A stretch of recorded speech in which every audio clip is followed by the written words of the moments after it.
morning, everybody. Welcome to another episode of MMS, the Morning Mess Show. And so we got a couple of cool things to talk about in this episode. And I think I'm going to start off with one of the biggest ones that I think was pretty cool. So we're going to jump right in, and we're going to talk about how Google is not going to renew its contract with the Department of Defense and working with them regarding Project Maven. Now, first off, just kind of like, just kick back a little bit, but what Project Maven is. And so Google obviously is trying to perfect AI. And we see this with them and what they give us with Google Assistant. So, all the, the machine learning behind it, how Google Assistant learns by what you ask for, what you search for, and just the content that you look at on your phone. Like, Google's always watching. Some people will say it's really scary, and to even talk about how scary that AI is for Google, at Google I/O this year, they demoed Duplex, and one of the things that Duplex did was, just by you wanting to set up like an appointment for a haircut, Google actually called the hair salon and had a one-on-one conversation with the store clerk as far as asking questions, setting up an appointment, booking the right time, name of the person that's going to get a haircut, the time preference. If the time preference wasn't what the customer wanted, Google didn't flop. It literally just spun it to where it like a very organic conversation is what it had with the hair salon's clerk, and even to the point that it actually officially booked an appointment. And then they demoed another version where it called a restaurant, I believe it was, and they were trying to book dinner reservations, and that one got a little bit more complicated. But the scary thing about the demo was, during the demo when it was talking with the hair salon clerk, it made human mannerism gestures. So like things that we do during a phone conversation that we really wouldn't think that we would do, or that we don't really think that we're doing during the conversation, like little and things like that, were organically produced by an AI system. And so that's why a lot of people were talking about Duplex being frightful and scary. So that's the level of AI that Google is working towards. Almost scary as enough that people can, whether people say it in their blogs and stuff or they don't say it, it's almost as if like we are building Skynet. I made a video way back talking about that. It kind of resembles it, right? AI efficiency and development and machine learning. We're in that phase. It's no longer a thing of the past. And so with Project Maven, this is where I get the Skynet theory. Project Maven, basically, Google was helping the DoD, or Department of Defense, in coming up with AI machine learning for drones and for their defense system. So initially they were trying to produce an AI-driven system that was going to run for the United States military. It was going to be able to learn schematics of landscapes, people's faces, and homes. Like, imagine a drone flying around in your backyard. It's able to ID you by seeing your face and send back dramatic, rapid data back to home source, basically identifying you, and even scanning your dog and recognizing you have a dog and what kind of dog it is and whatever. Your backyard, your barbecue grill, your swimming pool, if you have one, it'll be able to instantly recognize the location, send it back. And there's good and bad to that. The good thing is that, it'll lower crime rate, which I don't think anyone's really kind of mentioned when it comes to it, because everyone more focuses on the negativity of all this. but it will lower crime rate because, I mean, think about it. If you have all these drones that pretty much know who you are, can ID you, and even probably reconstruct imagery if you were to even just cover your face. If it was able to capture your eyes, it could probably reconstruct your entire image and ID you, even though you're wearing something that obstructs your identification. This type of technology being out there would make people a whole lot more, will make them feel safer, because I mean, you have an attacker, that person's going to get ID'd pretty quickly.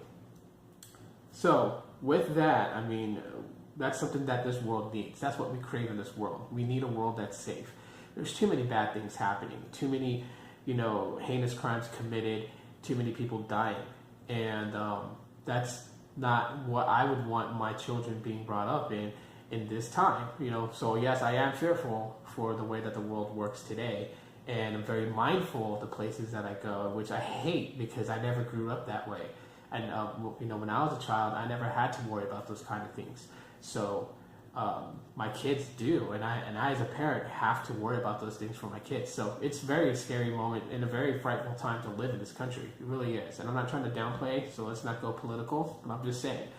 The downside to this is that when you have a militant, group have this kind of power, because it is power. Knowledge is power. So having a system that can automatically recognize you, your place, schematics of a city, or even schematics of a rural area, you as a person become afraid because they can oppress you with it. They can lock you down with it. I mean, what are you going to do? Where are you going to escape? Where are you going to go in this country? So, I mean, people had their reasons why they were afraid of Project Maven. And while Google was working with, or still is, but while they were actively working with DoD in creating an AI system that's for the U.S. military, a lot of Google employees expressed their frustrations with it, and how that they did not want this to continue on. And even several Google employees actually walked out from the company unless they stopped working on Project Maven. So Google has actually put out that at the end of the contract in 2019 for Project Maven, they will no longer continue to work on Project Maven with the U.S. Department of Defense. So most people who were fearful got what they wanted. And like I said, I can see why people would be afraid. I mean, I don't trust the government 100% either. So of course, with Project Maven being kind of killed down, I'm okay with that. But at the same time, too, like some of the ideas that they mentioned, what they wanted to do with Project Maven, I was kind of supporting. But then again, it's just like, it's he who holds the power can control the world, right? And someone that has that kind of power like that would be able to control the world, given time. Because we are in that phase. I mean, I think right now, like, they have a lot of unmanned military fighter jets, so they spare the lives of the United States Air Force fighter pilots by using not drone-like, they are drones, but using them in place for dogfights in aerial fights. And that's a good thing, but it also can be a bad thing.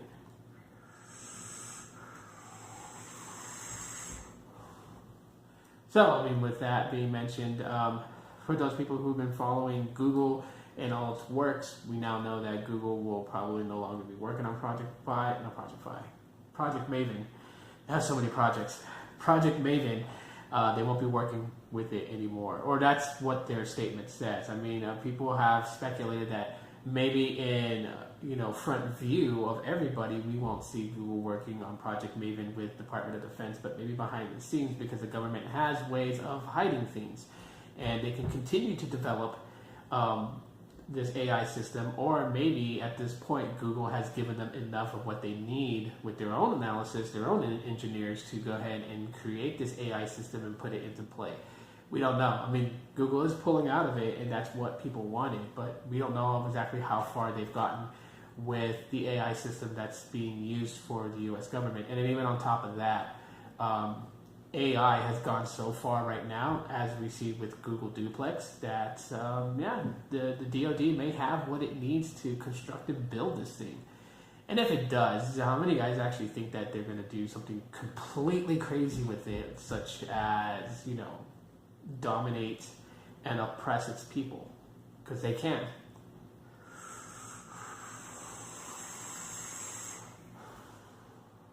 All right, on to the next topic, okay? So some of you guys who may be going to Google's website and going there for, resources, going there for knowledge, going there for support and things like that, you guys may have noticed a major change to Google, and that is that their support for Android tablets is gone. Like, the page is completely gone. If you were to type in the link, the specific link to bring you to the Android tablet support page for Google, that will just route you back to Google. Google's homepage. And so if you have something like this, okay, this is an actual Android tablet. I still have mine. It is an obsolete piece of technology, pretty much legacy at this point. Now, it doesn't mean that manufacturers are going to stop pumping out Android tablets. They'll still continue to build them if they choose to, but there's not going to be support from Google when it comes to it. And Android tablets have had a major struggle since its conception. We're looking at the days of the Nexus 7.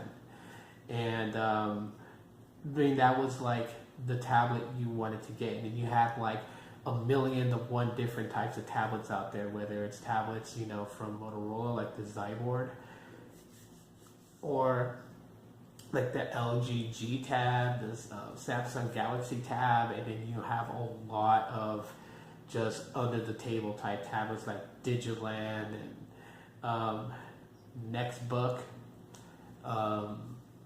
There's just a lot of them out there, and RCA. There's a lot of different manufacturers that built Android tablets, and one of the major problems that I feel that Android tablets, and the reason why it failed so much, was because it really wasn't like a defining use for them. More people were on their smartphones. More people use their smartphones every day. That's all they really do, is they do everything from this phone. And at that same time, too, manufacturers were making their phones bigger, and bigger. So even then, like you have like the ZTE Z Max Pro, or the ZTE Boost Max, right? Those were very big phones with very big screens. And they were, like Android tablets were really around the 7-inch display size. So it really wasn't much of a difference between a very beastly phablet and an actual tablet. The difference was that the phablet actually had more functionality of what you can get out of it than actually using a tablet. And yes, there were some tablets that you could actually pop in a data SIM card in it, and then it would just do its thing. Apple, completely different on the opposite side of the wall, had the iPad. And with the iPad, they integrated it so well with their ecosystem that people found a functionality for iPads, and they used them. People would use them, for video editing, using, Final Cut Pro. They'd be using their iPads for that. You could edit right off your iPhone if you wanted to. You back up your video to the cloud and be able to edit the video on an iPad, which was a bigger display for you to use and format and do all kinds of things with your videos. But it wasn't just video editing that Apple users use their iPad for. Business people used it. It was very well enterprised for them to use it with whatever business they were using it for. Gaming on it. There was a lot. Apple really did a good job marketing their iPad, that it actually gave an actual tablet a purpose in their ecosystem. And Android did not do that with a tablet.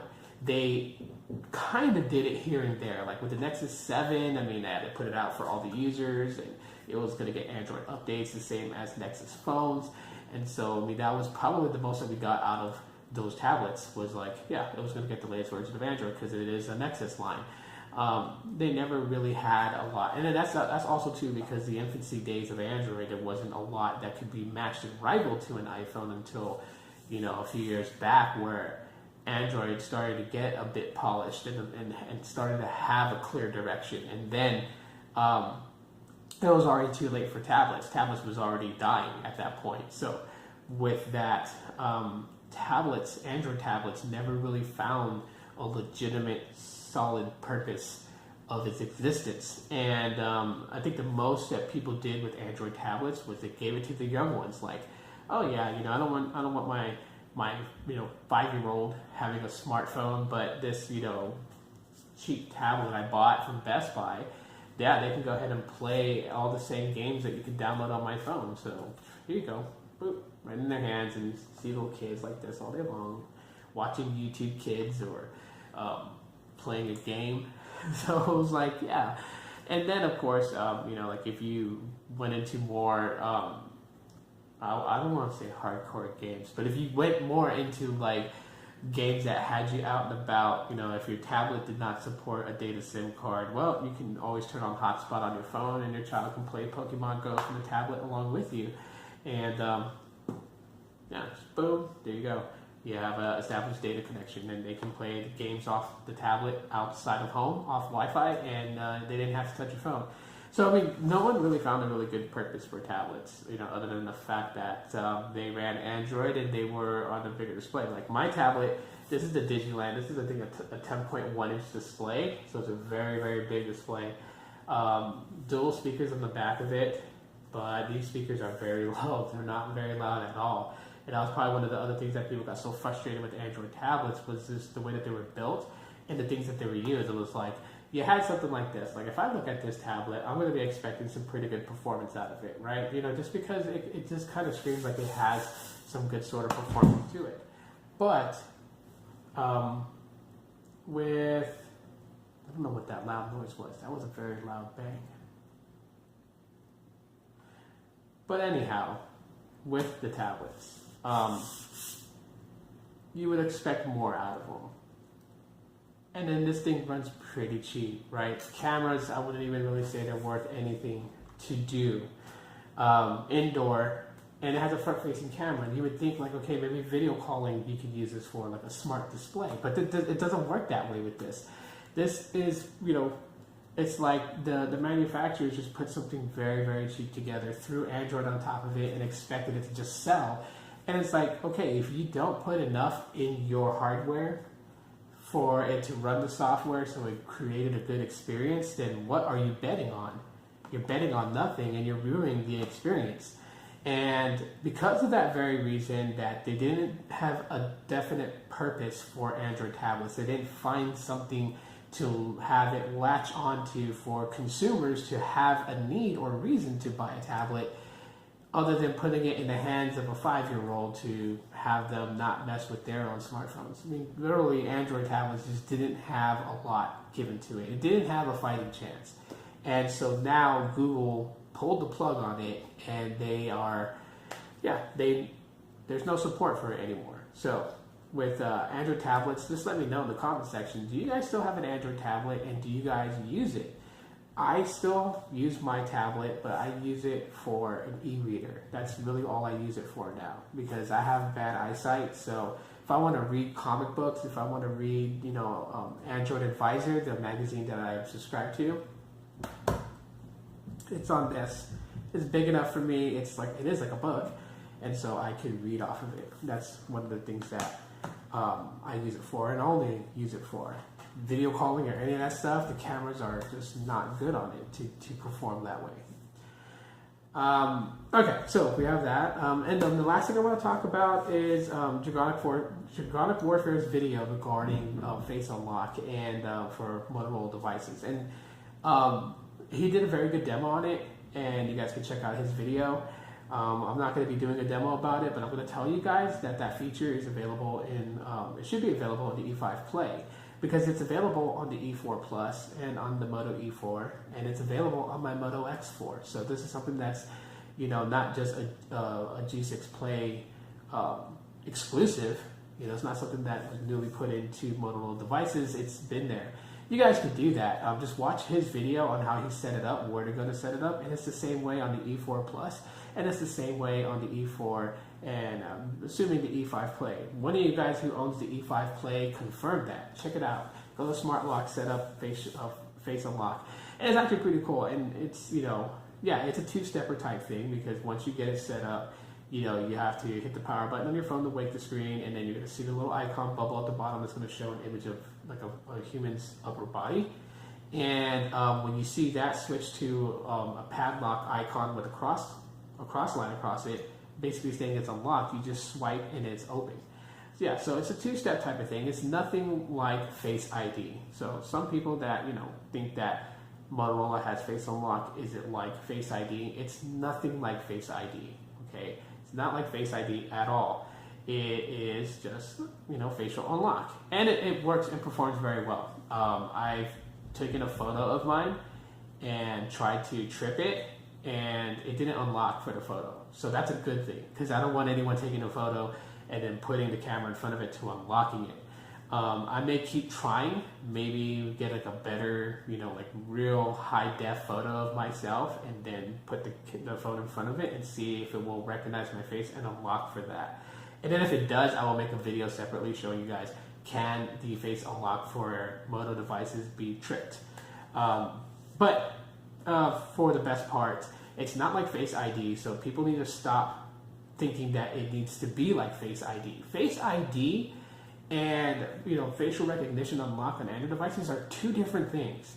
Face ID for the iPhone X was Apple's way of removing a physical fingerprint sensor button, which was Touch ID. They wanted to get rid of Touch ID and take it to the next level. So rather than your fingerprint being your key to everything, buying things from the App Store or just whatever, accessing the phone, they wanted it to be as seamless and as smooth as just using your face. And they nearly accomplished that. I say nearly because there's some issues with Face ID, but of course, this is the early infancy stage of Face ID. Obviously, with the next variants of iPhones, they're gonna have to hone and perfect that. But Face ID was initially created to be rid of Touch ID. And what we had on our Motorola devices and other Android devices that have facial unlock is completely different. It's just recognizing your face to unlock the device so you have access to it. Has nothing to do with anything beyond that. Where, because that's the difference with it. Even with the fingerprint reader on Android, your fingerprint is only used to unlock your phone. It's also, you can set it up to be used to confirm purchases from the Play Store, and you can use your fingerprint to unlock certain applications, like banking applications. Like if you have Bank of America, you could set your fingerprint to be able to unlock the application to allow you accesses so you can see your transactions and things like that. But that's pretty much as far as it's going to go. The Face Unlock is not going to be adoptable to do that. Like, oh, I want to access my Bank of America app, Face Unlock, It's not going to do anything like that. We're not at that level yet with Android. But with that being said, the facial unlock, try not to think of it as Face ID, because that's not what it is. Face ID is totally different. That's an Apple thing, and it's right now only Apple.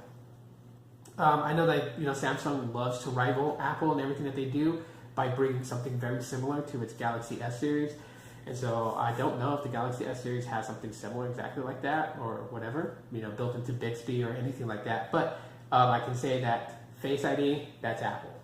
Don't expect it from the Moto G6 Play, E4 Plus, X4, whatever. So, and then my last thing to close out this episode is Android One power. I did make another video where I was, to notch or not to notch, and that's just because there's so many Android devices coming out with notches.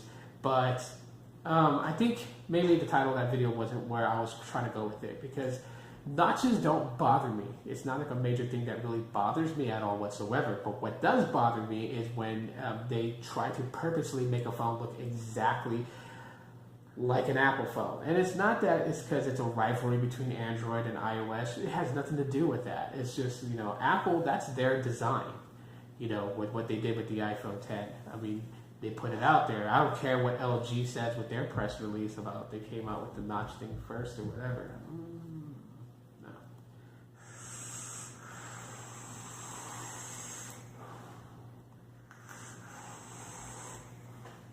So, with the Moto One Power, really nice looking phone. I gotta give it to that. I mean, I look at the phone in the many different forms that they had the photos in, a nice phone. I'll give it to them. But again, the design, they didn't have to go iPhone-esque with this phone. They didn't have to make it seem so much like it was an iPhone 10. It's like, Motorola, you have something good going on for you right now. Why are you going to tarnish your entire, steam that you've built up behind you? Because you guys got to remember, Motorola wasn't really doing a lot, and people don't think of Motorola in that light as being innovative or shocking. They don't. To share with you guys a conversation I had with my older sister the other day.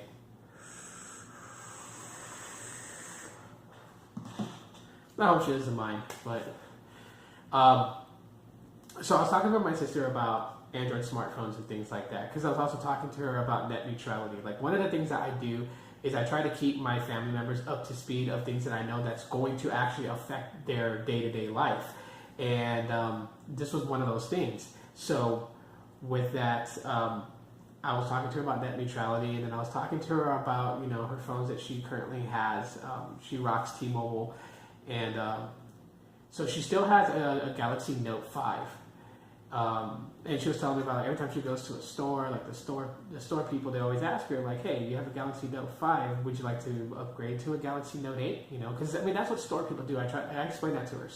Store representatives, they're going to ask you if you want to upgrade, because obviously, we live in a time where technically you are kind of forced to upgrade and not really hold on to your smartphone for a very long time, considering the fact that all these new things that Android comes out with, and these new things, new pieces of technology that we're adopting into our lifestyle. Some of the older phones, like the Warp Elite, aren't compatible with it. Like Google Assistant on the Warp Elite, it's non-existent unless you probably root your phone and install a custom ROM that does support Google Assistant. Then you'll be able to run it on the Warp Elite. But as far as it being stock Lollipop, can't get Google Assistant on it. So we were talking about it, and then my sister's only ever really used Samsung devices, so she is heavily immersed in Samsung's ecosystem of electronics, other than the fact that she has an iPad.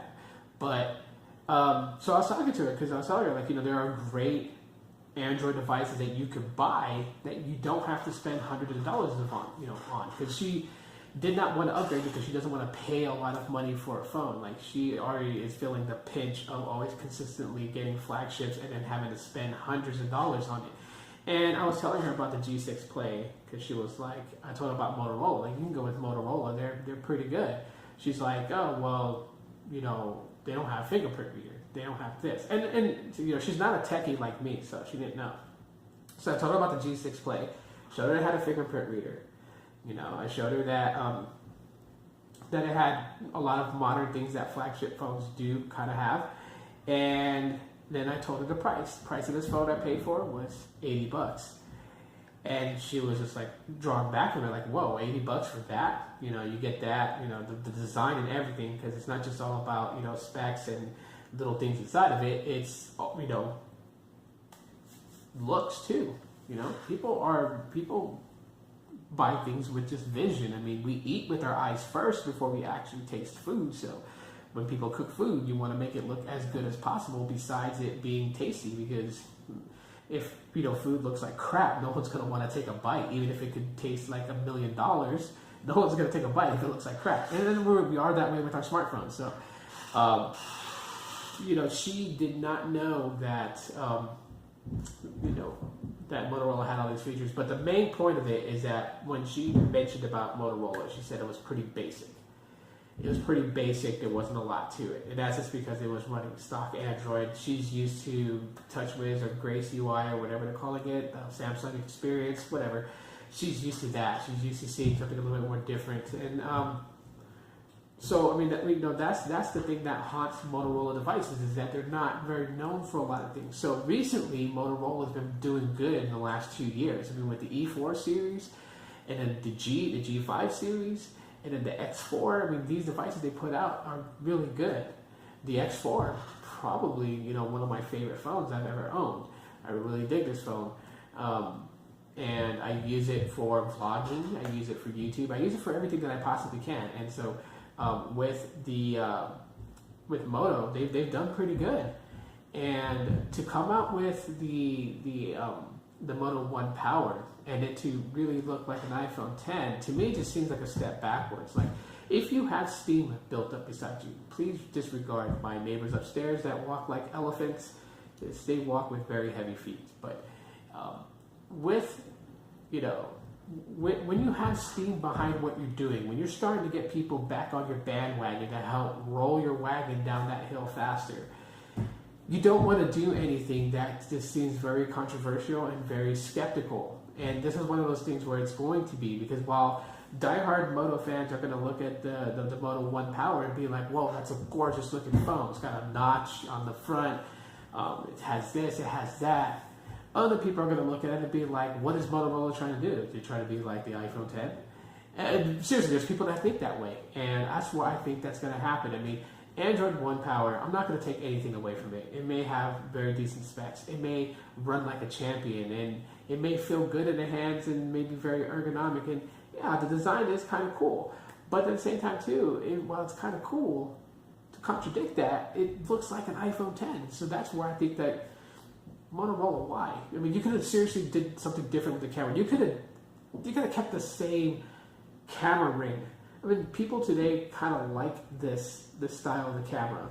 They like it. And they could have just kept it as that. I mean, my X4 has dual cameras, and it's in a ring sensor housing on the back of the X4. So they can't say it was for dual camera purposes. The only purpose is that they want the Moto 1 Power to sell. And the way it's going to sell is, by copying a phone that people can identify with at first glance. I don't know. But anyways, guys, yeah, this was a pretty long episode. So I do thank you guys for joining in and staying throughout this entire broadcast. And if you did, thank you so much for doing so. I really appreciate it. Drop 2 thumbs emojis in the comments if you stayed all the way through. Don't cheat. Don't skip to the end of this video, hear this part, and be like, yeah, I'm going to do it. If you did listen to everything, every section of this digital magazine, drop 2 thumbs ups in the comments to let me know. And then I think, I'm going to let you guys know ahead of time, but I'm going to be doing a giveaway in the month of August with 3 winners. I haven't decided what the prizes are or anything like that, but I'll let you guys know when that happens. And that's just to commemorate and celebrate, because the month of August is my month of birth. And so, to give back to all of you guys, I'm going to try to do something nice for you guys. So I'll see how that works out and what the prizes will be. Don't make any suggestions, guys. I'm going to pick the prizes, and they're not going to be like $500 phones, so don't expect that. I'm not a rich person. If I had the money, I'd be like doing giveaways on Pixel devices. Okay, just to let you guys know, and I mean that. I'm dead serious.